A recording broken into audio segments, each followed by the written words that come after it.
देखो यार, अब हम लोग यहाँ पे सीरीज स्टार्ट करने जा रहे हैं। तो फर्स्ट प्रोजेक्ट में हम लोग क्या बनाएंगे, तो हम लोग इस ब्रांड पेज को पूरी तरीके से रेप्लिकेट करेंगे रिएक्ट के अंदर। तो ये प्रोजेक्ट आपको लग रहा हो काफ़ी बेसिक सा है, लेकिन अगर आप फर्स्ट टाइम रिएक्ट सीख रहे हो ना, तो आपको बेसिक प्रोजेक्ट से ही स्टार्ट करना होगा। अगर आप लोग कॉम्प्लेक्स प्रोजेक्ट को चुन लेते हो ना, तो अगर वो बनता नहीं है तो आप फ्रस्ट्रेट हो जाओगे। तो ये कोर्स को मैं इस तरह डिज़ाइन कर रहा हूँ कि जितने भी प्रोजेक्ट्स होंगे ना, वो ईजी टू हार्ड की तरफ शिफ्ट करेंगे। ठीक है, तो पहले आपको ईजी प्रोजेक्ट्स दिए जाएंगे, उसको आप बना लोगे तो थोड़ा कॉन्फिडेंस बढ़ेगा। उसके बाद आगे करते करते वो उसका लेवल इतना हाई हो जाएगा कि आप एक प्रो रिएक्ट डेवलपर बन जाओगे। ठीक है, तो वो हम लोग सब कुछ करने वाले हैं पूरे सीरीज के अंदर। तो फर्स्ट जो भी प्रोजेक्ट है उसमें हम लोग क्या करेंगे, सबसे पहले रिएक्ट को समझेंगे कि रिएक्ट क्या है और कैसे रिएक्ट को सेटअप किया जाता है अपने लोकल सिस्टम पे, वो भी हम लोग समझेंगे।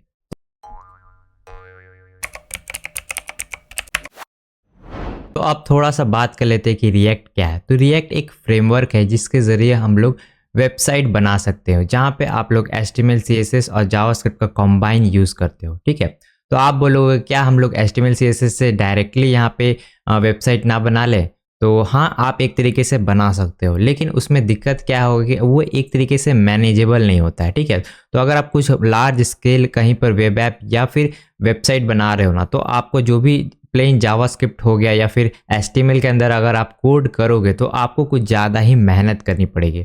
तो इस मेहनत को आपको कम करने के लिए रिएक्ट का यूज़ करना पड़ता है। और रिएक्ट का एक और फ़ायदा है कि आपका जितना भी कोड होगा ना, वो वेल ऑर्गेनाइज्ड होगा। वेल ऑर्गेनाइज्ड का मतलब क्या होगा कि उसको आपको मेंटेन करने में आसानी होगी। फिर अगर आप कोई और डेवलपर उसी पे वर्क कर रहा है उसी प्रोजेक्ट पे, तो उसको भी काम करने में आसानी होगी, क्योंकि उसको पता रहता है कि रिएक्ट में कुछ इस तरीके से वर्क किया जाता है, तो वो एक फेमिलियर होगा। लेकिन अगर आप प्लेन HTML CSS जावास्क्रिप्ट में कोड करोगे तो वहाँ पे आपको कोई भी रूल सेट डिफाइन नहीं रहते। उस वजह से क्या होता है कि आप लोग अपना खुद का रूल सेट बनाओगे, तो जब भी कोई नया डेवलपर उस पर काम करने आएगा तो उसके लिए हार्ड हो जाता है। ठीक है, तो रिएक्ट के इकोसिस्टम में क्या होता है कि अगर आप एक रिएक्ट का बंदा खोज रहे हो तो वो अच्छे से उस पर काम कर पाता है। तो इस वजह से हम लोग फ्रेमवर्क का यहाँ पे यूज़ करते हैं, और फ्रेमवर्क के साथ काफ़ी सारे एडवांस टूलिंग्स भी आते हैं जो कि आपको प्री बंडल्ड मिलते हैं। तो ये सब कुछ बेनिफिट्स होते हैं फ्रेमवर्क का यूज़ करने का। ठीक है, तो चलिए अब हम लोग यहाँ पे देखते हैं कि रिएक्ट को कैसे इंस्टॉल करेंगे अपने सिस्टम के ऊपर। तो फिलहाल मैंने रिएक्ट का डॉक्यूमेंटेशन खोल रखा है। ठीक है, तो इस डॉक्यूमेंटेशन में एकदम बढ़िया तरीके से आपको इंस्टॉलेशन के स्टेप्स मिलते हैं। ठीक है, तो आपको क्या करना है, लर्न रिएक्ट पे क्लिक करना है। ठीक है, तो आप जैसे इस पे क्लिक करोगे तो यहाँ पे साइड में आपको इंस्टॉलेशन का ऑप्शन मिल रहा है। तो थोड़ा मैं जूम कर देता हूँ टेक्स्ट को ताकि आप इजीली पढ़ पाओ। तो इस पे आप क्लिक करो, तो यहाँ पे एक फर्स्ट ऑप्शन है how to start a new project. इस पे आप क्लिक करो, तो यहाँ पे 2-3 तरीके मिलेंगे। एक मिलेगा आपको Next.js का यूज़ कर सकते हो, रिमिक्स का यूज़ कर सकते हो और Gatsby का यूज़ कर सकते हो। लेकिन हम लोग इनमें से कोई भी यूज़ नहीं करेंगे, क्योंकि ये जो है ना डेडिकेटेड एक फुल स्टैक फ्रेमवर्क है। लेकिन हम लोग यहाँ फिलहाल अभी फ्रंट एंड सीख रहे हैं, तो इस वजह से मैं इसको रिकमेंड नहीं करता, आप इसको मत यूज़ करो। आप इसके जगह पे यूज़ कर सकते हो वीट का। तो वीट का लिंक कहाँ मिलेगा, आप नीचे आओ और यहाँ पे देखो वीट का मिल गया। तो आप डायरेक्टली इस वेबसाइट के URL पे भी आ सकते थे, vitjs.dev। तो ये एक एडवांस टूलिंग है जो कि अभी फ़िलहाल ज़्यादा दिन नहीं हुआ, और ये जो पुराना एक था क्रिएट रिएक्ट ऐप उसको रिप्लेस करता है। ठीक है, तो इस पे आप गेट स्टार्टेड पे क्लिक करो और नीचे आ जाओ। ठीक है, तो यहाँ पे कमांड है इंस्टॉलेशन के। ठीक है, तो हम लोग यहाँ फ़िलहाल npm का यूज़ करेंगे। आप चाहो तो yarn का भी यूज़ कर सकते हो, लेकिन हम npm का यूज़ करेंगे क्योंकि काफ़ी लोग यहाँ पे npm से फेमिलियर हैं। ठीक है, तो मैं क्या करता हूँ, इस कमांड को यहाँ सिंपल कॉपी कर लेता हूँ। तो ये कमांड आप कहीं लिखना चाहते हो तो एज अ नोट्स लिख सकते हो। ठीक है, क्योंकि इसके मदद से आप रिएक्ट को अपने सिस्टम पे इंस्टॉल कर सकते हो। ठीक है, लेकिन रिएक्ट को इंस्टॉल करने से पहले आपके सिस्टम पे Node.js इंस्टॉल होना चाहिए। तो आप सिंपल क्या करो, Node.js सर्च मारो गूगल पे। ठीक है, और यहाँ पे डाउनलोड का लिंक मिल जाएगा। तो आपका जो सा भी सिस्टम है सिंपल सा यहाँ पे इंस्टॉल कर लेना, और जब भी इंस्टॉल हो जाएगा तो आप एक टर्मिनल ऐप खोल लेना। अगर आप विंडोज़ यूज़र है तो आपके लिए कमांड प्रॉम्प्ट खुलेगा, और अभी फिलहाल मैं मैक यूज़ कर रहा हूँ तो यहाँ पे ZSH का खुलेगा। ठीक है, तो सिंपल हम लोग यहाँ पहले चेक कर लेंगे कि कौन सा नोड वर्जन इंस्टॉल है। तो मैं थोड़ा टेक्स्ट को जूम कर देता हूँ ताकि आप इजीली देख पाओ। तो नोड का वर्जन चेक करने के लिए सिंपल यहाँ पे आपको लिखना पड़ता है नोड डैश डैश वर्जन। ठीक है, तो ये जैसे आप टाइप करोगे तो आपका सिस्टम पे जो भी नोड वर्जन इंस्टॉल है वो यहाँ पे दिख जाएगा। तो अगर आप इंस्टॉलेशन करते हो नोड को तो आप लोग ये कमांड रन करके देख लेना, इससे पता चल जाएगा कि ये इंस्टॉल हो चुका है। अगर ये इसका आउटपुट में कुछ नहीं आ रहा है यानी आपका नोड सही से इंस्टॉल नहीं है, फिर आप क्या करो, रिसर्च करो, फिर से एक बार ट्राई करो, सिस्टम को रिस्टार्ट करो, फिर आपका ज़रूर से हो जाएगा अगर बीच में कुछ गड़बड़ आती है। ठीक है, तो आपको पहला टास्क क्या करना है, Node.js को अपने सिस्टम पे इंस्टॉल करना है और उसके बाद अभी फ़िलहाल मैं जो रिएक्ट का कमांड लिया था उसको मैं यहाँ पे रन करूँगा। ये जो रिएक्ट का कमांड है वीट का ऐप बनाने का, वो अभी हम लोग रन करने वाले हैं। ठीक है, तो इसके लिए मैं यहाँ पे कोड एडिटर यूज़ करने वाला हूँ VS कोड का। तो मैं क्या करता हूँ, एक न्यू विंडो VS कोड का खोल लेता हूँ। ठीक है, तो VS कोड आप यहाँ से डाउनलोड कर लेना, गूगल में मिल जाएगा, VS कोड सर्च मारो तो यहाँ पे डाउनलोड बटन होगा। ठीक है, तो आपका जो सा भी ऑपरेटिंग सिस्टम है उसके अकॉर्डिंग आप लोग इंस्टॉल कर लेना। ये तो काफ़ी बेसिक्स है, मैंने काफ़ी सारे यहाँ अपने ट्यूटोरियल्स में बता रखा है, तो इसको बताने की ज़्यादा ज़रूरत है नहीं। ठीक है, तो फिलहाल आपका एक VS कोड ऐसा खुलेगा। ठीक है, और VS कोड खुलने के बाद आपको क्या करना है, एक डेस्कटॉप पे कहीं फोल्डर बना लेना है। डेस्कटॉप पे बना लो, जैसे मैं बना रहा हूँ, यहाँ पे ओपन फोल्डर पे क्लिक करेंगे और मैं क्या करता हूँ, डॉक्यूमेंट्स में मेरे जितने प्रोजेक्ट्स है उस पर क्लिक करके एक न्यू प्रोजेक्ट बनाता हूँ। ठीक है, तो टीचिंग फोल्डर के अंदर मैं एक न्यू फोल्डर बनाता हूँ, लिखते हैं React 10 प्रोजेक्ट्स। ठीक है, तो इस फोल्डर का मैंने ये नाम रख दिया। इस फोल्डर को सिंपली ओपन करेंगे और ओपन करने के बाद अब सिंपल क्या करेंगे, जो हम लोगों ने कमांड उठाया था ना उसको यहाँ पे पेस्ट करेंगे, जो कि था वीट का था कुछ, मैं यहाँ से फिर से उठा लेता हूँ, सिंपल यहाँ से कॉपी। ठीक है, तो ये कमांड आपको टर्मिनल में लिखना है। तो आपको बोलेंगे कि ये टर्मिनल खुला कहाँ से, टर्मिनल खोलना काफ़ी आसान है, इजी है। आपको सिंपल क्या करना है, ऊपर में जाना है, यहाँ बटन होगा न्यू टर्मिनल, या फिर आप नीचे से बॉटम से इसे ड्रैग कर सकते हो, ऐसा कुछ ड्रैग करोगे और देख लेना कि ये फोल्डर और ये फोल्डर मैच कर रहा है। इसी से पता चलेगा आप फिलहाल कौन से फोल्डर में हो। तो मुझे क्या करना है, React 10 प्रोजेक्ट्स इस फोल्डर में इंस्टॉलेशन करना है और दोनों मैच कर रहे हैं तो मैं सही जगह पे हूँ। ठीक है, तो सिंपल यहाँ पे कमांड रन करेंगे npm, ये क्या था एक बार मैं देख लेता हूँ, भूल जाता हूँ, npm create वीट लेटेस्ट। ठीक है, npm create वीट @latest। ठीक है, सिंपल इस पे क्लिक करेंगे तो यहाँ पे प्रोसीड करना है यस दबा के और यहाँ प्रोजेक्ट का नाम रखना है। तो ये फिलहाल हमारा प्रोजेक्ट 1 है, तो हम लोग सिंपल टाइप कर देंगे प्रोजेक्ट 1। ठीक है, इसके बाद पूछेगा कौन सा मतलब फ्रेमवर्क आपको चुनना है। तो वीट क्या होता है, मल्टीपल यहाँ फ्रेमवर्क को सपोर्ट करता है। तो हम लोग यहाँ पे रिएक्ट का यूज़ करेंगे, तो रिएक्ट पे क्लिक करेंगे और जावास्क्रिप्ट का यूज़ करने वाले हैं तो JS को चुन लेंगे। ठीक है, इसके बाद आपका यहाँ पे एक फोल्डर क्रिएट होगा ये वाला। ठीक है, तो इस फोल्डर को थोड़ा समझ लेते हैं। तो अगर आप लोग नोट पैकेज मॉड्यूल ये सब को नहीं जानते तो वो समझ लेते हैं। तो मैं इसको ओपन करता हूँ और थोड़ा जूम कर लेते हैं कि इसमें क्या क्या आया फिलहाल। ठीक है, तो यहाँ पे एक सोर्स फोल्डर है, सोर्स फोल्डर के अंदर कुछ फाइल्स आपको दिख रहे होंगे। तो एक है main.jsx का फाइल है और दूसरा है आपका app.jsx, उसके बाद है app.css और index.css। तो ये इंडेक्स मतलब CSS फाइल से तो आप लोग फेमिलियर होंगे ही, तो इसको समझाने की ज़रूरत नहीं है। तो यहाँ पे समझ लेते हैं कि main.jsx में हो क्या रहा है। ठीक है, तो बेसिकली हम लोग क्या कर रहे हैं, इंपोर्ट कर रहे हैं, रिएक्ट का एक कंपोनेंट इंपोर्ट कर रहे हैं। इस जगह से क्या हो रहा है, एक रिएक्ट का कंपोनेंट इंपोर्ट हो रहा है। ठीक है, और ये भी कंपोनेंट। तो ये जो चीज़ आप सिंटैक्स देख रहे हो ना, इससे हम लोग क्या करते हैं, कंपोनेंट इंपोर्ट करते हैं। तो अगर आपको अभी फिलहाल ये समझ नहीं आ रहा है ना तो कोई टेंशन मत लो, मैं फिर से समझाऊंगा। अभी आप ऊपर से समझ लो और बाद में जब मैं पढ़ाऊंगा ना तो अच्छे से आपको सब कुछ क्लियर हो जाएगा। तो ये आपका एक कंपोनेंट इंपोर्ट किया आपने रिएक्ट का। ठीक है, तो रिएक्ट का हो गया, उसके बाद एक रिएक्ट डॉम का कंपोनेंट इंपोर्ट किया, फिर एक ऐप कंपोनेंट इंपोर्ट किया और ये जो है आपका ग्लोबल इंपोर्ट बोलते हैं, जिसमें कुछ भी ना हो। जैसे कि ये आपका एक नाम से इंपोर्ट हो रहा था ना, लेकिन ये जो है पूरा ग्लोबली इंपोर्ट हो रहा है। ठीक है, फिर हम लोग ने क्या किया, रिएक्ट डॉम लिया, ये रिएक्ट डॉम, उसके ऊपर एक फंक्शन है क्रिएट रूट। ठीक है, तो क्रिएट रूट के अंदर हम लोग क्या पास कर सकते हैं, document gate element by ID. तो यहाँ पे अगर आप जावास्क्रिप्ट पढ़े होंगे ना तो आपको पता हो कि ये डॉम मैनिपुलेशन है, जहाँ पे हम लोग एलिमेंट को गेट कर रहे हैं, ठीक है, जिसका नाम है रूट। तो ये रूट आ कहाँ से रहा है, तो रूट आ रहा है आपका यहाँ पे। अगर मैं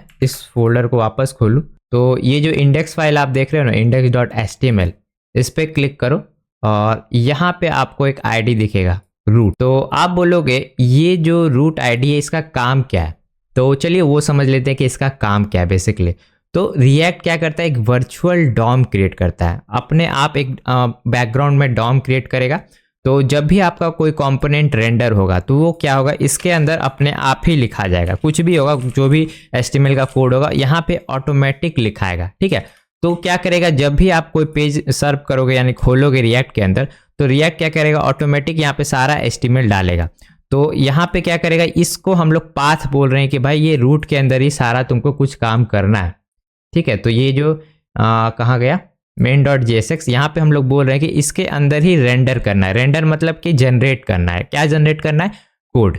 तो हम लोग बोल रहे हैं कि भाई तुम इसमें जाओ, index.html में जाओ और यहाँ पे रेंडर करो। क्या रेंडर करो, HTML रेंडर करो। तो फिलहाल अभी यहाँ पे एम्प्टी आ रहा है, वो मैं समझाऊंगा कि कैसे रेंडर होता है। अभी फिलहाल समझ लो कि आपका रिएक्ट का जितना कोड होगा इसके अंदर ही रेंडर होगा, ठीक है। इसलिए हम लोग रूट आईडी को सिलेक्ट कर रहे हैं main.jsx के अंदर। और उसके बाद यहाँ पे ये जो सिंटैक्स आपको थोड़ा अजीब लग रहा होगा, तो ये बेसिकली आप देख लो HTML जैसा ही दिख रहा है, लेकिन इसे हम लोग बोलते हैं JSX, ठीक है। तो जावास्क्रिप्ट XML लैंग्वेज आप बोल सकते हो, JSX। तो ये दिखता आपका HTML जैसा ही है, लेकिन अलग इसका फीचर है। वो क्या क्या फीचर है वो हम लोग आगे देखेंगे। तो बस आप एक समझ लो कि मेन डायरेक्टली में हम लोग क्या करते हैं, ये जो इंडेक्स HTML में एक रूट आईडी बनाते हैं। तो अगर मैं यहाँ पे कुछ और आईडी रखता ना, तो वही आईडी मुझे यहाँ भी रखना पड़ता। तो अब हम लोग थोड़ा सा और यहाँ फाइल स्ट्रक्चर को समझ लेते हैं कि इसमें क्या क्या फाइल्स हैं। तो main.js के बारे में तो आप लोग समझ ही गए होंगे। उसके बाद index.css, ये तो पता ही होगा क्योंकि ये एक CSS फाइल है, बेसिक सा है, इसमें आपको दिक्कत नहीं होगी। इसके बाद एक git ignore फाइल है। तो git ignore फाइल करता क्या है, बेसिकली हम लोग क्या चाहते हैं कि कुछ फाइल्स हैं जो कि गिटहब पे ना जाए, तो उस फाइल को हम लोग यहाँ पे लिख देते हैं, जिससे क्या होता है कि ये जितने भी फाइल्स होते हैं ना वो गिटहब पे नहीं जाते हैं, ठीक है। उसके बाद यहाँ पे एक पब्लिक फोल्डर है। तो पब्लिक फोल्डर्स के अंदर हम लोग इमेजेस ऐड करके रखते हैं और उस इमेजेस को हम लोग यूज़ करते हैं, ठीक है।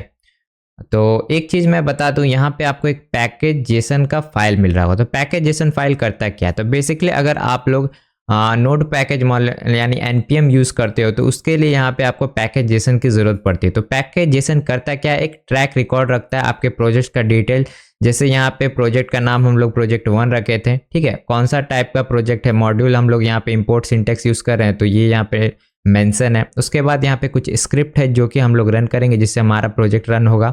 उसके बाद यहाँ पे कुछ डिपेंडेंसी है। डिपेंडेंसी मतलब सिंपल आप बोलो, यहाँ पे कुछ अलग एक्सटर्नल लाइब्रेरीज है जो कि हम लोगों ने यहाँ पे इंस्टॉल किए, वो सारे यहाँ पे दिख रहे हैं, ठीक है। तो ये एकदम बेसिक ओवरव्यू है। उसके बाद एक वीट config.js है, जो कि अगर हम लोग वीट का प्रोजेक्ट इससे स्पिन अप करते हैं तो इस फाइल की रिक्वायरमेंट होती है। फिलहाल अभी इतना ही आप समझो, ठीक है। तो अब हम लोग क्या करेंगे, इस प्रोजेक्ट को रन करेंगे, ठीक है। तो हम यहाँ पे टर्मिनल क्लियर कर देते हैं और यहाँ पे अगर आप पैकेज जेसन में जाओगे तो यहाँ पे आपको स्क्रिप्ट मिलेंगे। कौन कौन से स्क्रिप्ट है यहाँ पे, एक डेव का स्क्रिप्ट है, बिल्ड का है और एक प्रीव्यू का है, ठीक है। तो हम लोग क्या करेंगे, अभी डेवलपमेंट कर रहे हैं तो डेव वाला स्क्रिप्ट रन करेंगे। तो हम लोग यहाँ पे लिखेंगे npm run dev। तो फिर आप देखोगे यहाँ पे एरर थ्रो कर रहा है। ये एरर इसलिए थ्रो कर रहा है क्योंकि इस फोल्डर में हमारा प्रोजेक्ट नहीं है। हमारा प्रोजेक्ट कहाँ पे है, प्रोजेक्ट 1 में। फिलहाल हम लोग कौन से फोल्डर में, रिएक्ट 10 प्रोजेक्ट में। तो इस वजह से इसको पैकेज जेसन का फाइल नहीं मिल पा रहा है, इस वजह से ये रन नहीं हो रहा है, ठीक है। तो हम लोग क्या करेंगे, सबसे पहले उस फोल्डर में नेविगेट करेंगे। तो इसके लिए हम लोग यहाँ टर्मिनल में कमांड रन करेंगे क्लियर, और यहाँ पे cd लिखेंगे और cd करके हम लोग जाएंगे प्रोजेक्ट में, प्रोजेक्ट 1 में, ठीक है। तो हम लोग प्रोजेक्ट 1 में आ गए। अब फिर आप देखो यहाँ पे डायरेक्टरी का लोकेशन चेंज हो गया, ठीक है। और हम लोग टर्मिनल पहले क्लियर कर देते हैं। इसके बाद वापस से कमांड लिखेंगे npm run dev। तो इससे हमारा फिर से वही इशू आ रहा है कि यहाँ पे कुछ भी ऐसा कमांड है नहीं, कुछ मिल नहीं रहा है। तो ऐसा इसलिए क्योंकि ये जो प्रोजेक्ट 1 है, इसमें अगर आप पैकेज जेसन में जाओगे तो यहाँ पे कुछ कुछ फाइल्स है जो कि हम लोग इंस्टॉल करना बाकी है, यानी लाइब्रेरीज है और पैकेजेस है, वो हम लोग इंस्टॉल नहीं किया, इस वजह से ऐसा इशू आ रहा है। तो हम लोग क्या करेंगे, सबसे पहले ये जो पैकेजेस हम लोगों ने लिख रखा है ना, इसे इंस्टॉल करेंगे। तो इंस्टॉल करने के लिए सिंपल आप लिखो npmi। तो npmi आप जैसे करोगे तो यहाँ पे जो जो यहाँ पैकेजेस के नाम हो गए ना, वो यहाँ पे इंस्टॉल हो जाएंगे।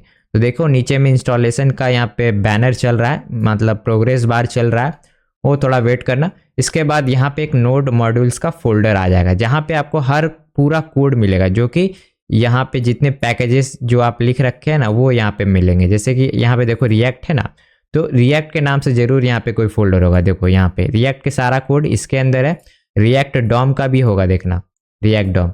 तो आप बोलोगे कि यहाँ पे हम लोग सिर्फ 2 ही डिपेंडेंसी को इंस्टॉल किए थे, लेकिन इतना सारा कैसे आ गया, इतना सारा। तो बेसिकली हुआ क्या कि रिएक्ट जो है ना, वो उसमें भी काफ़ी सारा डिपेंडेंसी होता है। जैसे अगर रिएक्ट का यहाँ पे कोड खोलोगे तो इसका भी एक पैकेजेशन है, ठीक है। तो पैकेजेशन इसका भी है, तो इसके अंदर भी काफ़ी सारे डिपेंडेंसी होंगे, तो उसके लिए अलग से और इंस्टॉल हो गए, ठीक है। तो जैसे जैसे जिसका डिपेंडेंसी होता है उसके अकॉर्डिंग जितना भी यहाँ पे पैकेजेस है सब यहाँ पे आ जाते हैं। इस वजह से यहाँ पे इतने सारे पैकेजेस दिख रहे हैं। और गलती से भी आप इस नोड मॉड्यूल्स का फाइल को गिटहब पे मत डालना, क्योंकि ये काफ़ी बड़ा हो जाता है, 2 से 3 GB का हो जाके कभी कभी तो 10 GB तक भी हो जाता है। तो इस वजह से आपका जो गिटहब है वो हैंग करेगा। फिर अगर आप कोई भी कमिट करोगे तो आपका VS कोड हैंग करेगा। तो इसे मेक श्योर हो जाए कि इसका जो लोकेशन यहाँ पे जैसे नोड मॉड्यूल्स के यहाँ फोल्डर एडेड होना चाहिए। गलती से भी अगर ये हटा दिया तो यहाँ आपका VS कोड हैंग करेगा, फिर आप मत बोलना कि भाई मेरा चल नहीं रहा है, ठीक है। तो फिलहाल मैं यहाँ पे क्लियर करते हैं और अब फाइनली हम लोग प्रोजेक्ट को स्टार्ट करते हैं। अगर यहाँ पे मैं लिखूँ npm run dev, तो देखना हमारा प्रोजेक्ट है इस पोर्ट पे रन हो गया। पोर्ट मतलब क्या होता है कि इस URL पे रन हो रहा है, देखो। तो यहाँ पे हमारा फर्स्ट प्रोजेक्ट आ गया। देखिए जो भी कोड है यहाँ पे आ रहा है। तो ये कोड कहाँ से आ रहा है, तो ये आ रहा है app.jsx से, ठीक है। तो app.jsx क्या है, एक कंपोनेंट। तो रिएक्ट के अंदर जो भी यहाँ पे एलिमेंट होते हैं, छोटे बिल्डिंग ब्लॉक्स होते हैं, उसको हम लोग क्या बोलते हैं, एक कंपोनेंट बोलते हैं, ठीक है। तो इस कंपोनेंट के अंदर जो भी HTML जैसा कोड आपको, जो कि अभी मैं HTML जैसा कोड इसलिए बोल रहा क्योंकि अगर मैं JSX बोलूँगा तो आप समझ नहीं पाओगे। तो एक बार मैं फिर बोल दूँ कि ये जो कोड है वो HTML का कोड नहीं है, वो दिखता है HTML जैसा है, लेकिन है ये JSX का कोड, ठीक है। तो यहाँ पे मैं अपना नाम लिखता हूँ, ठीक है, या फिर हेलो वर्ल्ड ही लिख देते हैं, जो फर्स्ट प्रोग्राम बोलता है हेलो वर्ल्ड, ठीक है। तो इसको जैसे ही मैं लिखता हूँ तो देखना आउटपुट में क्या आएगा। तो यहाँ पे आ गया ना हेलो वर्ल्ड। और फिलहाल आप देखो ये सेंटर में कैसे आ रहा है। तो सेंटर में इसलिए आ रहा है क्योंकि यहाँ पे कुछ CSS अप्लाई किए हुए हैं। तो यहाँ पे देखो इंपोर्ट किया हुआ है CSS, तो इसको हम लोग सबसे पहले डिसेबल कर देंगे, ठीक है। और यहाँ पे इमेजेस इंपोर्ट है, तो इंपोर्ट का सिंटैक्स कैसे वर्क करता है वो भी मैं समझाऊंगा। फिलहाल आप देखो इधर आ गया। तो जितने भी पहले से CSS है सबको मैं उड़ा देता हूँ। तो मैं चलता हूँ app.css में और ये पूरा यहाँ से बाय बाय हो गया। फिर index.js मतलब CSS में आके पूरा उड़ा देते हैं। तो अब ये देखना क्या दिखता है यहाँ पे दिख रहा है हेलो वर्ल्ड, जो कि कॉमन सा है, ठीक है।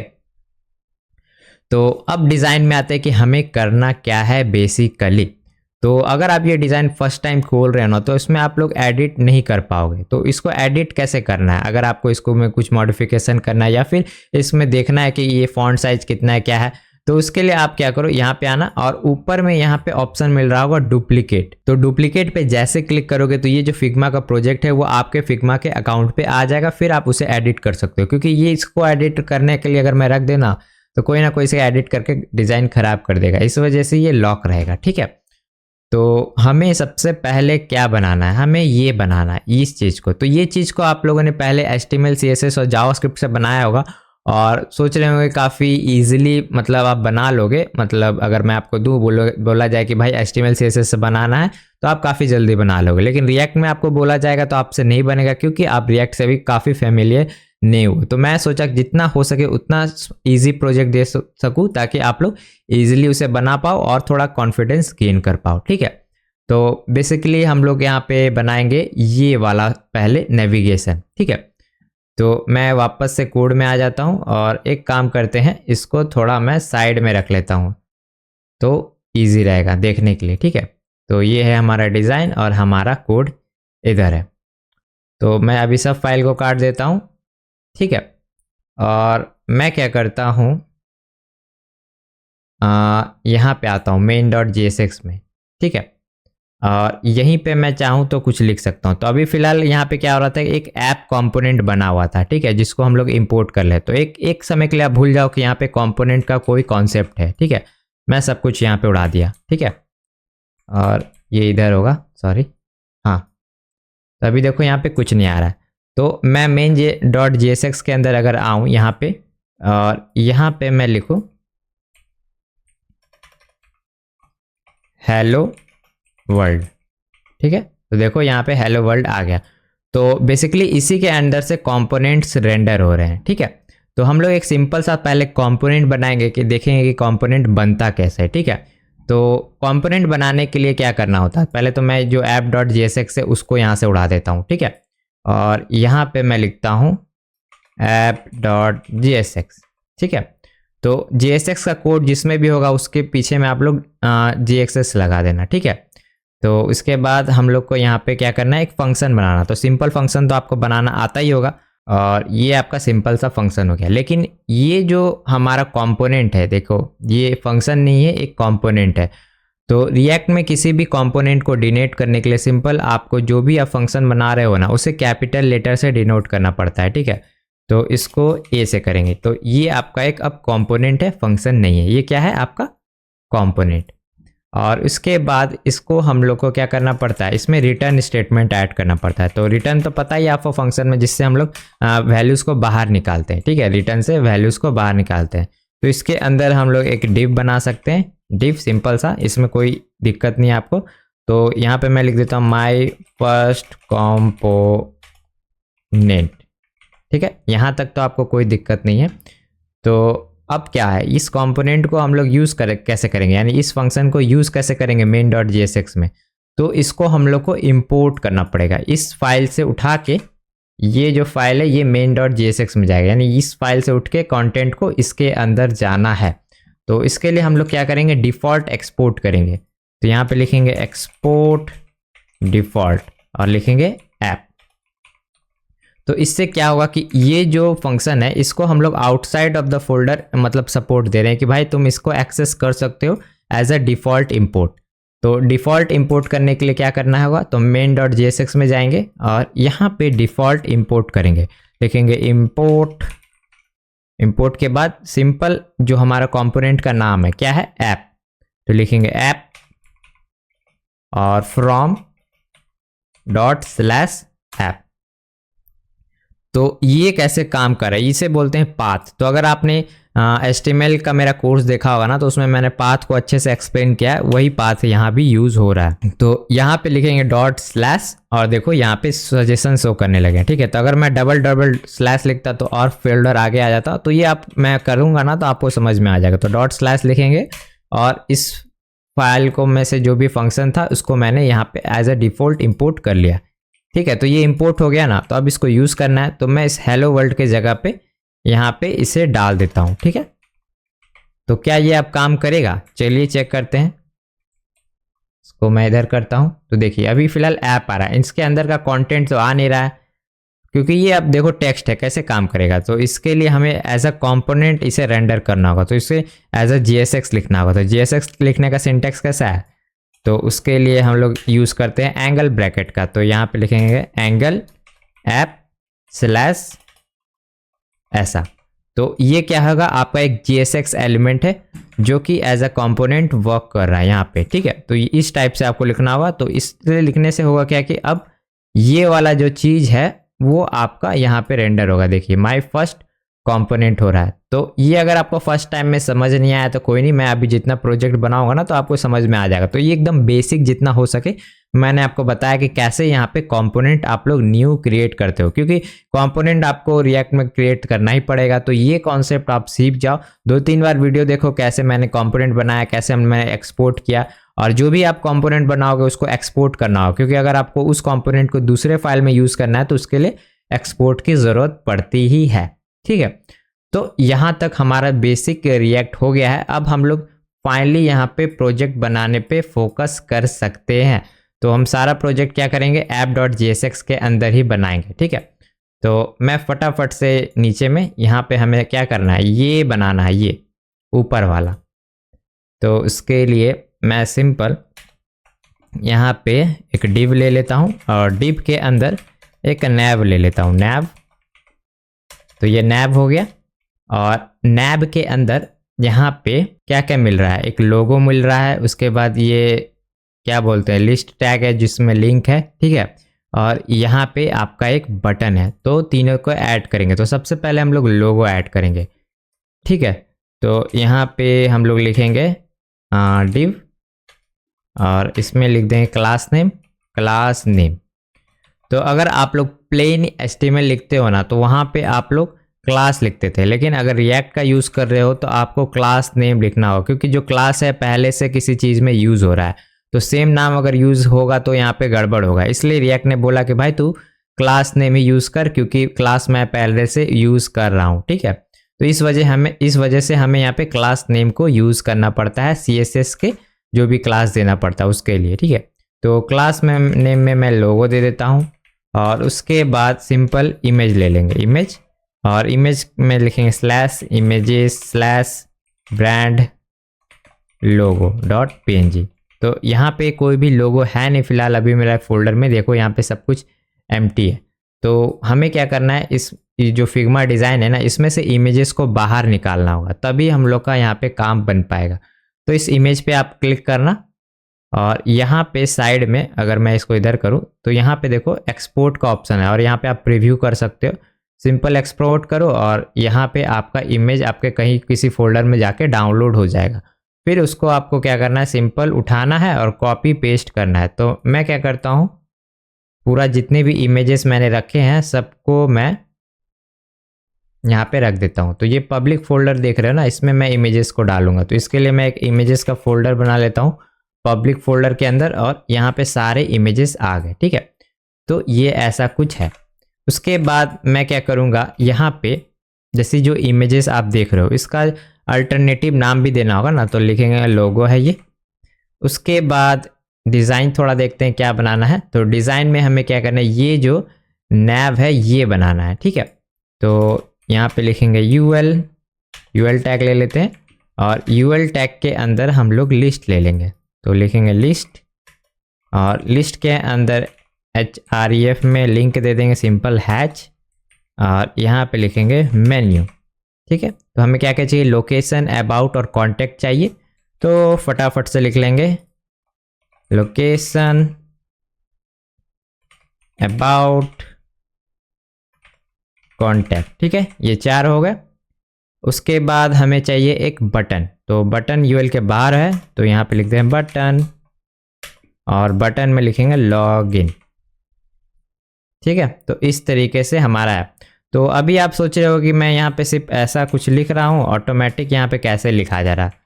तो इसके लिए मैंने क्या कर रखा है, सेटिंग करके रखा है VS कोड में। तो अगर मैं सेटिंग जाऊँ और यहाँ पे लिखूँगा एमिट, सर्च मारूँगा तो यहाँ पे कुछ ऑप्शंस है। तो यहाँ पे आपको शो एमिट सजेशन पे क्लिक करना है, फिर आपको यहाँ पे आना है, ठीक है, इंक्लूड लैंग्वेजेस में, और यहाँ पे प्रेस करना है और ये लिखना है जावास्क्रिप्ट और जावास्क्रिप्ट रिएक्ट, ठीक है। ये आप लिख देना, ये ज़रूरी है, नहीं तो आपका काम नहीं करेगा, ठीक है। तो ये आप रोक के देख लो, आप कर लेना। कहाँ गया ये। तो अगर आपसे ये सेटअप नहीं हो रहा है ना तो कमेंट सेक्शन बनाना कि एमिट कैसे सेटअप करें। फिलहाल मैं इसके लिए ऊपर एक डेडिकेटेड वीडियो बनाऊंगा कि कैसे VS कोड को रिएक्ट के लिए सेटअप किया जाए। तो उसका अगर आपको पूरा वीडियो चाहिए ना, कमेंट सेक्शन में बता देना, जिससे मुझे पता चल सके अगर आपको इसमें समझ नहीं आया, ठीक है। तो अभी फिलहाल रहने देते हैं, एमिट को उसी वीडियो में करेंगे, ठीक है। तो यहाँ तक तो आपको ये समझ में आ गया कि ये सिंपल आपका HTML ही है। तो अगर मैं इसका रेंडर दिखाऊँ कि कैसा दिख रहा हो, तो आप देखो यहाँ पे हमारा जो कोड है HTML का यहाँ पे शो हो रहा है, ठीक है। तो यहाँ पे हम लोग वापस आते हैं और इसको थोड़ा डिज़ाइन करते हैं, ठीक है। तो जैसा हमारा डिज़ाइन था वैसा करेंगे। तो मैं आता हूँ यहाँ पे और यहाँ पे हम लोग कौन सा फॉन्ट यूज़ करें, यहाँ पे यूज़ करें पॉपिंस का। तो पॉपिंस फॉन्ट को यूज़ करना है तो हम लोग यहाँ पे गूगल पे जाएंगे, गूगल फॉन्ट्स वेबसाइट है, ठीक है। और यहाँ पे पॉपिंस बगल में ऐड कर देते हैं, पॉपिंस फॉन्ट का यूज़ करना है ना। तो इस पर क्लिक करेंगे और जितने भी फॉन्ट्स है यहाँ पे हम लोग सेलेक्ट कर लेंगे, ठीक है। तो यहाँ पे आना और ये सब पे प्लस प्लस प्लस कर देना, जैसे यहाँ पे माइनस है ना तो प्लस करना। उसके बाद यहाँ सेलेक्ट हो जाएगा सारे। उसके बाद आना आप यहाँ पे, दिख नहीं रहा होगा तो यहाँ पे देखो इंपोर्ट है, ठीक है। तो इंपोर्ट पे आना और ये जो URL जनरेट हुआ ना इसको कॉपी करना है आपको और इसे अपने CSS फाइल में डालना है, ठीक है। तो ये रहा CSS फाइल, यहाँ पे पेस्ट कर देना है, ठीक है। तो अब क्या होगा, हम जो फॉन्ट यूज़ कर रहे हैं वो यूज़ कर पाएंगे नहीं। अभी भी एक दिक्कत है, यहाँ पे आपको बॉडी टैग के अंदर कुछ करना पड़ेगा। क्या करना पड़ेगा वो भी मैं बताता हूँ। तो बेसिकली यहाँ पे आप देखो नीचे में बॉटम में दिखा रहा है कि इस फॉन्ट फैमिली को आपको यूज़ करना है। तो इसको भी कॉपी करते हैं और इसे बॉडी में डाल देंगे। तो यहाँ पे लिखेंगे बॉडी और ये फॉन्ट फैमिली गया। तो अब हम लोग का जो भी फॉन्ट यूज़ होगा ये पॉपिंस फॉन्ट ही ऑल ओवर जगह पे यूज़ होने वाला है, ठीक है। तो अब हमें क्या करना है, इसको स्टाइल करना है नैब को, ठीक है। तो नैब को स्टाइल करने के लिए मैं क्या करूँगा, सिंपल पहले तो एक काम करते हैं, जो भी प्रोजेक्ट का आउटपुट है ना उसको ठीक करते हैं। अभी मैं इसको हटा देता हूँ, इस विंडो की मुझे ज़रूरत नहीं है, इसे फुल स्क्रीन कर लेते हैं और साइड में जो हमारा प्रोजेक्ट है ना उसका आउटपुट मैं डाल देता हूँ यहाँ पे, ठीक है। इसको भी फुल स्क्रीन कर देते हैं और इसका आउटपुट इसको ऐसा रखते हैं, छोटा ही ठीक रहेगा, ठीक है। ये आउटपुट यहाँ दिख रहा है और ऐसे हम लोग नेविगेट कर सकते हैं, ठीक है। तो इसे हमें ठीक करना है। तो हमारा डिज़ाइन क्या बोल रहा है भाई, डिज़ाइन बोल रहा है कि इसे फ्लेक्स में डालो, फ्लेक्स में डाल के ऐसा ऐसा करो। तो सबसे पहले देख लेते हैं इसका मैक्सिमम विड्थ कितना है। तो इस पर मैंने ग्रिड अप्लाई कर रखा है। तो फिग्मा के डिज़ाइन पे अगर आप क्लिक करो, जैसे प्रोडक्ट पेज पे क्लिक करो और यहाँ पे ग्रिड का आइकन है टॉप पे, इस पर ऑन करो तो ये ग्रिड दिखाएगा, ठीक है। तो ये ग्रिड का विड्थ कितना है, यहाँ से मैं नापूँ तो ये दिखा रहा है 1280 पिक्सल, ठीक है। तो ये हमारा कंटेनर का विड्थ हो गया 1280 पिक्सल। तो फटाफट से हम लोग चलेंगे कोड में और यहाँ पे मैं क्या करता हूँ, CSS को स्प्लिट कर लेता हूँ यहाँ पे। तो इस पर क्लिक करेंगे और स्प्लिट राइट का ऑप्शन है, देखो राइट में स्प्लिट हो गया और app.jsx को इधर रख लेते हैं, ठीक है, इस तरफ। तो अब सब सही दिखेगा, ठीक है। तो इस नैब को मुझे सिलेक्ट करना है, ठीक है। तो नैब को यहाँ सेलेक्ट कर लेते हैं। तो नैब सेलेक्ट हो गया। तो नैब को हम लोग सबसे पहले डिस्प्ले फ्लेक्स कर देते हैं। तो डिस्प्ले फ्लेक्स जैसे ही करेंगे तो फ्रेश करते हैं, कुछ नहीं हुआ, कुछ नहीं हुआ क्यों भाई। तो इसलिए नहीं हुआ क्योंकि ये जो app.css है ना, इस फाइल को हमें इंपोर्ट करना होगा इस app.jsx में, ठीक है। तो ये CSS का फाइल इंपोर्ट करना ज़रूरी है, नहीं तो काम ही नहीं करेगा। तो लिखेंगे import.app.css, ठीक है। तो ये इंपोर्ट हो गया। तो अब देखो काम करने लगा, ठीक है। तो हर फाइल को यहाँ पे आपको इंपोर्ट करना पड़ेगा जब भी अगर आप CSS किसी फाइल में यूज़ करना चाहते हो ना, तो वहाँ पे इंपोर्ट करना होगा। तो ये जो app.css है आपका, ये ग्लोबल CSS है, ठीक है। तो ग्लोबल CSS का मतलब क्या हो कि ये जो CSS फाइल है ना उसको आप कहीं भी एक्सेस कर सकते हो, ठीक है। कहीं भी मन करेगा आप उसे एक्सेस कर पाओगे। तो ये एकदम बैड प्रैक्टिस है, तो इसको यूज़ नहीं करना है, ठीक है। आपको ग्लोबल CSS का यूज़ नहीं करना है। लेकिन अभी फ़िलहाल मैं आपको बता रहा हूँ क्योंकि ये अभी सबसे ईजी प्रोसेस है। बाद में जितना प्रोजेक्ट्स होंगे ना उसमें हम लोग इसका यूज़ नहीं करेंगे, ठीक है। तो अभी फ़िलहाल आप यूज़ कर लो, इसके लिए कोई दिक्कत नहीं, क्योंकि हमारा जो प्रोजेक्ट है वो काफ़ी स्मॉल है, इस वजह से आप इसे यूज़ कर सकते हो, ठीक है। तो ये हो गया। उसके बाद हम लोग यहाँ पे जस्टिफाई कॉन्टेंट स्पेस बिटवीन कर देंगे, जस्टिफाई कॉन्टेंट स्पेस बिटवीन, ताकि सबके बीच में स्पेसिंग आ जाए। देखिए स्पेसिंग आ गया। स्पेसिंग आने के बाद अब क्या करेंगे, यहाँ पे मैक्सिमम विड्थ देंगे कंटेनर का। तो लिखेंगे मैक्स विड्थ 1280 पिक्सल, ठीक है। ये मैक्सिमम विड्थ हो गया। आप देखो बीच में है, बीच में नहीं है, यहाँ पे सेंटर में होना चाहिए। तो उसके लिए हम लोग मार्जिन ऑटो कर देंगे ताकि दोनों तरफ से स्पेसिंग इक्वली रहे, ठीक। तो यहाँ पे लिखेंगे मार्जिन 0 ऑटो, ठीक है। तो अभी मैं आपको CSS करके दिखा दे रहा हूँ ताकि अगर आप CSS में थोड़े भी कमज़ोर है तो आपको दिक्कत नहीं हो। तो आप चाहे तो इस CSS का पार्ट भी स्किप कर सकते हो, लेकिन फ़िलहाल फर्स्ट प्रोजेक्ट में तो CSS ही है। तो आप एक तरीके से फैमिलियर हो जाओगे। रिएक्ट काफ़ी ईजी है, आपको मतलब उतना दिक्कत नहीं होगा। आप बस अभी फ़िलहाल मैं जो करवा रहा हूँ उसे साइड से बाय साइड टाइप करना, आपका ये फर्स्ट प्रोजेक्ट हो जाएगा। अगर आप चाहो तो आप खुद से भी प्रैक्टिस कर सकते हो, जो मैंने डिज़ाइन प्रोवाइड किया पहले आप उसे ट्राई करना। अगर नहीं होता है तो मेरा कर सकते हो, क्योंकि ये काफ़ी इजी प्रोजेक्ट है, ठीक है। तो ये हो गया। उसके बाद हम लोग हाइट दे देंगे। इसका हाइट देख लेते हैं फिग्मा में, तो इसका हाइट है 72 पिक्सल। तो नेविगेशन का हाइट दे देते हैं, हाइट 72 पिक्सल, ठीक है।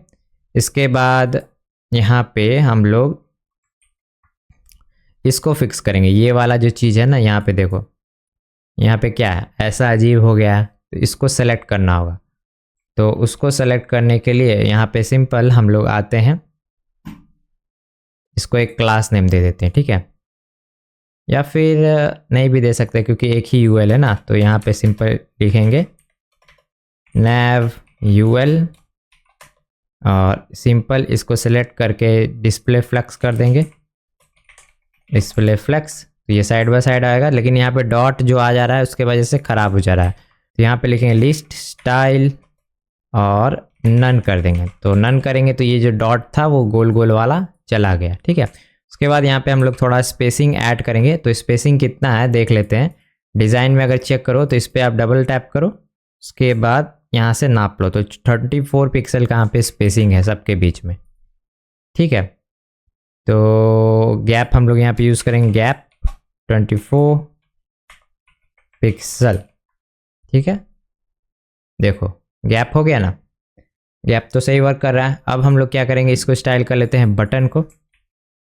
तो बटन को मैं यहाँ पे सेलेक्ट कर लेता हूँ टॉप पे, यहाँ पे बटन। तो बटन का स्टाइलिंग को मैं फटाफट से कॉपी पेस्ट कर देता हूँ ताकि थोड़ा टाइम कम लगे, ठीक है। तो ये है। तो बटन की स्टाइलिंग में बेसिकली हम लोग एक पैडिंग दे रहे हैं, जो कि आपको पता ही होगा। अगर आपने थोड़ा सा भी CSS पढ़ा होगा तो पता होगा, ठीक है। तो ये पैडिंग हो गया। उसके बाद बैकग्राउंड अप्लाई कर दिया, हाइट दे दिया, कलर दे दिया, और ये तो इसे आप टाइप करके देख लेना, हो जाएगा। और ये वाला काफ़ी महत्वपूर्ण है। इसमें क्या होता है कि हम लोग जो भी पहले से स्टाइलिंग्स होते हैं ना, कंपोनेंट मतलब जो भी HTML का ये है एलिमेंट, उसका जो स्टाइलिंग है उसे रीसेट करते हैं। ऑल अनसेट से क्या होता है, वो रीसेट हो जाता है। तो यहाँ पे एक वेरिएबल का यूज़ कर रहा हूँ, वेर रेड। तो यहाँ पे रेड कलर का वेरिएबल बनाना होगा ना, तो इसके लिए हम लोग यूज़ करेंगे रूट, और यहाँ पे कलर्स जो हैं वो मैं यहाँ पे डाल देता हूँ, ठीक है। तो ये दो वेरिएबल के कलर है जो कि हम लोग पूरे इंटायर प्रोजेक्ट में यूज़ करें। तो ये कहाँ से मिला, तो आप डिज़ाइन में जाओ और जैसे ये रेड बटन है इस पर क्लिक करो, और नीचे यहाँ बॉटम में दिख रहा होगा आपको ये वाला जो हेक्स कोड है, वही एग्जैक्ट यहाँ पे है, ठीक है। तो यहाँ तक तो सब क्लियर। इसके बाद इसमें जो पहले से मार्जिन जो ब्राउज़र अप्लाई कर देता है ना, उसको रीसेट कर देंगे ताकि दिक्कत ना हो, 0, ठीक है। तो अभी तक आपको अगर प्रोजेक्ट अच्छा लग रहा है तो भाई लाइक ठोक देना वीडियो को। अगर लाइक ठोकोगे तो और भी इस टाइप का प्रोजेक्ट आएगा और आपको मज़ा ही आएगा, ठीक है। तो अब देखते हैं आउटपुट कहाँ है, ये। तो अभी देखो ये सेंटर में नहीं आ रहा, ऊपर चिपक गया है। तो इसको कैसे ठीक किया जाए, तो इसको ठीक करना काफ़ी आसान है। बस यहाँ पे आओ, तो नैब में हम लोगों ने फ्लेक्स का यूज़ किया था ना, तो यहाँ पे हम लोग लिखेंगे अलाइन आइटम सेंटर। तो इससे क्या होगा, सेंटर में आ जाएगा। अलाइन आइटम सेंटर मतलब होता है क्या है कि अगर आपका ये एक्सिस है ना, ये एक्सिस है, तो सेंटर मतलब ये। तो ये पहले क्या था, ये जो आइकन्स थे जो भी मतलब लिंक है वो कहाँ थे, ऊपर में थे। तो हम लोग जैसे सेंटर किया तो मान लीजिए एक्सिस इतना ऊंचा है तो यहाँ पे आ जाता था, लेकिन इसका एक्सिस कहाँ पे है, इस जगह पे है, तो ये इस जगह पे आ गया, जो कि आप लोग यहाँ परफेक्टली देख पा रहे हो। तो बटन भी हमारा लगभग सही है, ठीक है, सब कुछ सही काम कर रहा है। तो हमारा जो नेविगेशन है वो परफेक्ट वर्क कर रहा है, ठीक है। तो ये है। उसके बाद अब रिएक्ट का एकदम मस्त चीज़ आपको दिखाऊं, आप देख के खुश हो जाओगे। खुश कैसे होगे वो मैं बताता हूँ। जैसे अभी इस कोड को मैं चाहूँ तो स्प्लिट करके रख सकता हूँ। तो ये जो कोड है उसको मैं चाहूँ तो दूसरे फोल्डर में रखना चाहूँ तो वो कैसे करूँगा।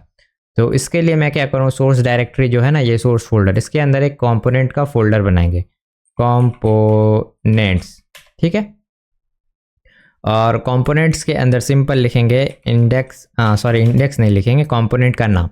तो ये नेविगेशन नाम रख देते हैं, ठीक है, नेविगेशन डॉट JSX, ठीक है। और वापस कैसे हम लोग कंपोनेंट बनाते हैं, तो कंपोनेंट बनता है आपका एक फंक्शन से, तो लिखेंगे कॉन्स्ट, लेकिन ये जो फंक्शन होता है कैपिटल लेटर से शुरू होता है, नेविगेशन, ठीक है। और ये एरो फंक्शन है ना, यहाँ तक तो कोई दिक्कत नहीं हो रही होगी। और इसे डिफ़ॉल्ट इंपोर्ट कर देंगे, डिफ़ॉल्ट एक्सपोर्ट करना है, इंपोर्ट नहीं, एक्सपोर्ट डिफ़ॉल्ट नेविगेशन, ठीक है। और इसमें रिटर्न करना क्या है, हमारा जो JSX का कोड जो हम लोगों ने यहाँ पे लिखा है। तो मैं क्या करता हूँ, इसको यहाँ से नैब को पूरा कट कर लेता हूँ, कट करके यहाँ पे रिटर्न में पेस्ट कर देता हूँ, ठीक है। तो जैसे ही सेव करूँगा तो ये कुछ ऐसा हो जाएगा। तो अगर आपको सेव में इशू आ रहा है तो आप क्या करो, यहाँ पे प्रीटियर नाम का एक्सटेंशन मिलता है,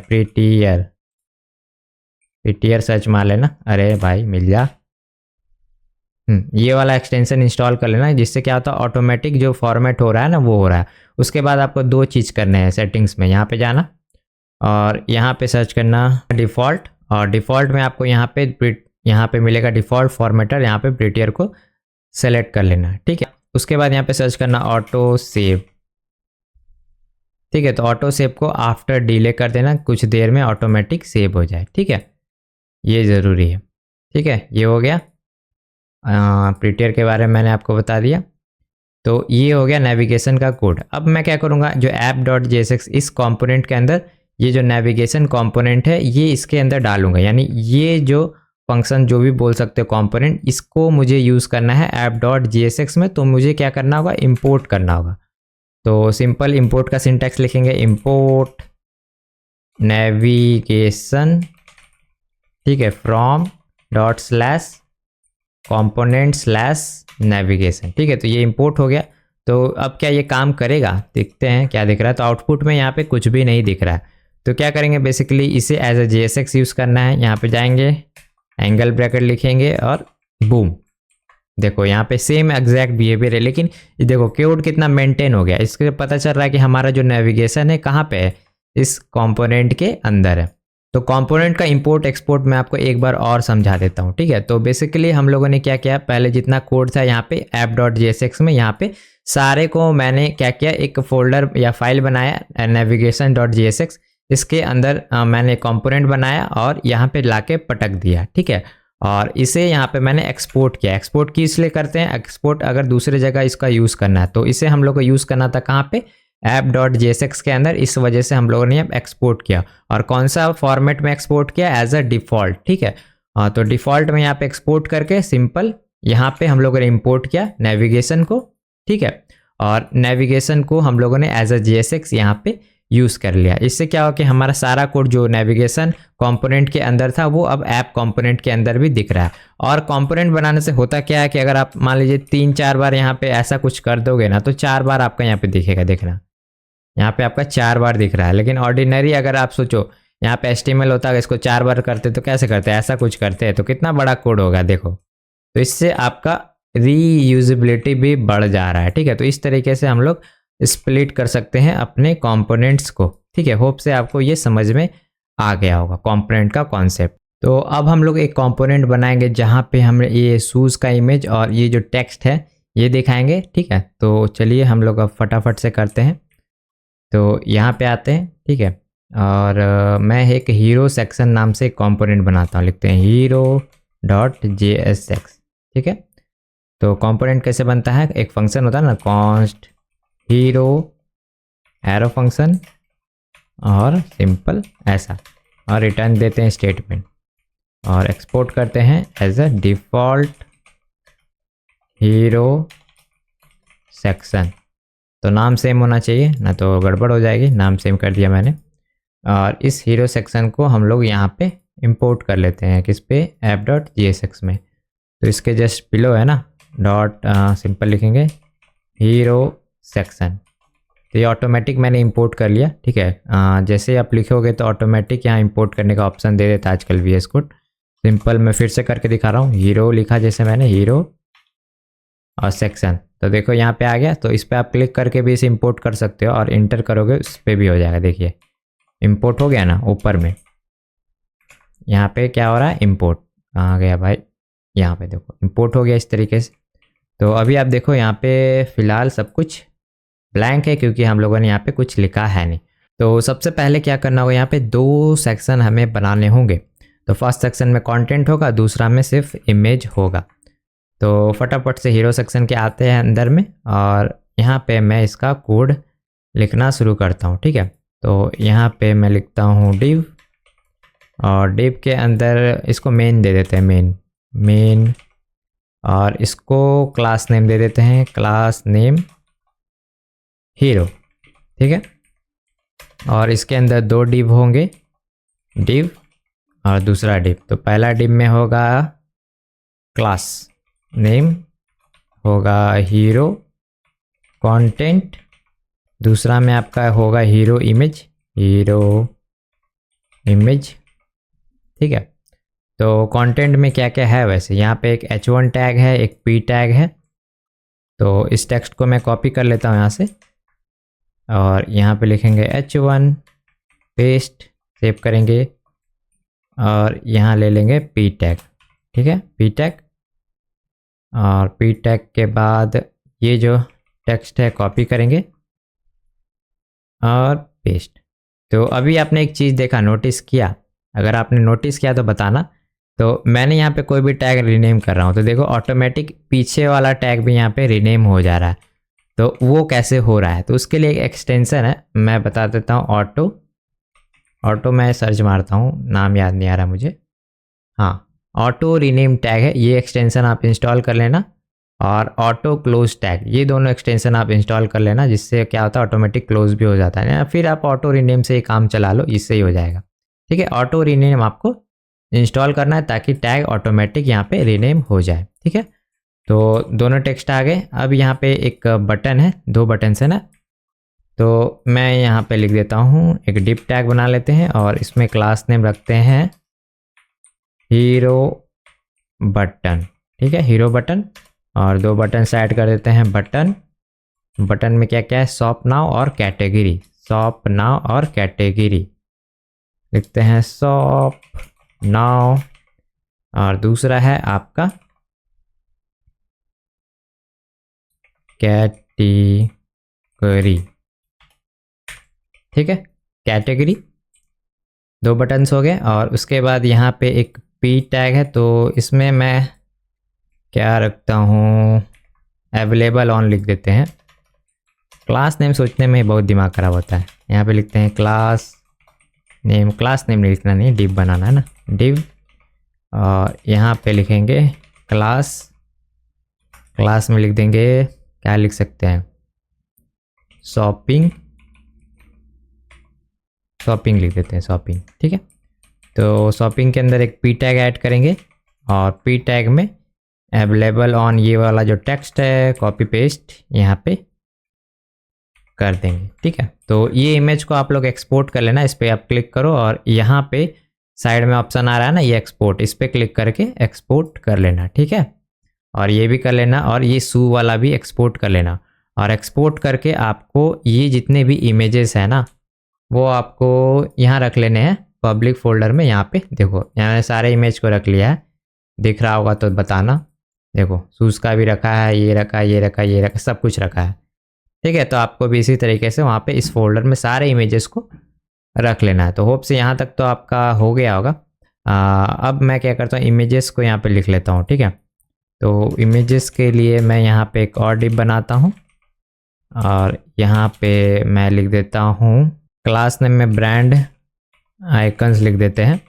ठीक है, और इमेजेस को यहाँ पे इंपोर्ट कर लेते हैं, यानी लिखते हैं इसका पाथ स्लैश, और ये पब्लिक फोल्डर है ना, तो स्लैश यहाँ से शुरू होगा और ये इमेजेस लिखना है। ठीक है, इमेजेस स्लैश, और ये है आपका amazon.png, तो लिखेंगे amazon.png, और टेक्स्ट में लिख देते हैं amazon डैश लोगो।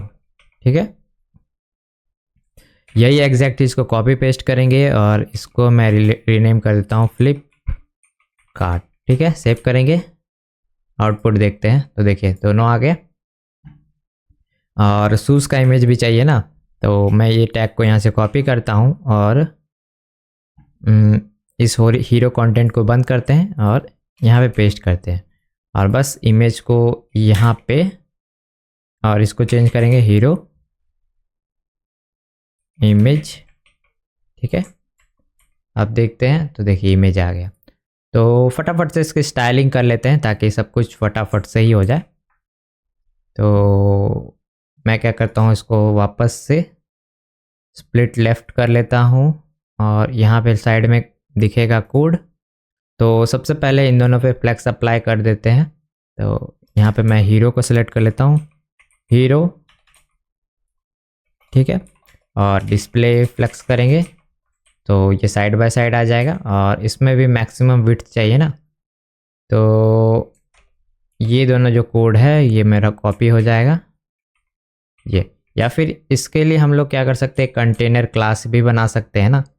तो मैं एक बना लेता हूँ कंटेनर और कंटेनर के अंदर ये डाल देते हैं। तो इसको मैं हटा देता हूँ क्योंकि इसकी ज़रूरत नहीं है, ये भी ज़रूरत नहीं है। अब बस ये कंटेनर क्लास को सबसे पहले नेविगेशन में पेस्ट करना होगा, इसमें क्लास, ठीक है, कंटेनर। और वही कंटेनर यहाँ पर भी पेस्ट करना होगा हीरो के अंदर, देखिए क्लास, सॉरी कंटेनर। तो ये कंटेनराइज हो जाएगा, देखिए बीच में आ गया। तो इस तरीके से हम लोग क्लासेस को रीयूज़ कर सकते हैं, ठीक है। तो यहाँ तक तो सब सही लग रहा है। इसको जस्टिफाई मतलब अलाइंग आइटम सेंटर कर देंगे ताकि ये बीच में आ जाए, ठीक है। अलाइंग आइटम सेंटर, तो ये बीच में आ गया, ठीक है। और ऊपर से थोड़ा मार्जिन दे देंगे। तो यहाँ पे आते हैं और लिखते हैं MB, या फिर एक काम कर सकते हैं, इसको हाइट पूरा दे देते हैं, हाइट 100 VH, VH मतलब पूरा। तो हाइट 100 VH दिया जाए तो यहाँ पे देखिए स्क्रॉल आ जा रहा है। स्क्रॉल का बिहेवियर मुझे नहीं चाहिए क्योंकि यहाँ पे आपका ये जो हिस्सा है ना ये भी ऐड हो जा रहा है, 100 VH और ये दोनों ऐड हो जाने से की वजह से यहाँ पे हाइट थोड़ा ज़्यादा हो जा रहा है, इस वजह से यहाँ पे स्क्रॉल आ जा रहा है, ठीक है। तो ये जो हिस्सा है 100 VH में हम लोग माइनस करेंगे तो ठीक हो जाएगा। तो माइनस कैसे करते हैं, यहाँ पे सिर्फ हम लोग कैलकुलेट फंक्शन का यूज़ करेंगे, कैल्क और 100 VH माइनस, और इसका कितना हाइट है 72, माइनस कर देंगे तो ये कैलकुलेट हो जाएगा। देखो अब यहाँ पे कोई भी स्क्रॉल बार नहीं आ रहा। तो फटाफट से इसका जो टेक्स्ट साइजिंग है वो हम लोग देख लेते हैं और चेंज कर देते हैं। तो ये है आपका साइड में दिख रहा है ना 108 पिक्सल का है। तो कहाँ पे है, हीरो है ना। तो हीरो के अंदर का मैं H1 सेलेक्ट कर लेता हूँ, H1। तो और फॉन्ट वेट अप्लाई कर देते हैं 800। उसके बाद फॉन्ट साइज है 108 पिक्सल, सेव करेंगे और आउटपुट देखो सेम है, लेकिन इसका लाइन हाइट अजीब है। देखो यहाँ पे देखो और इसका देखो, तो यहाँ पे लाइन हाइट का प्रॉपर्टी है 102 पिक्सल।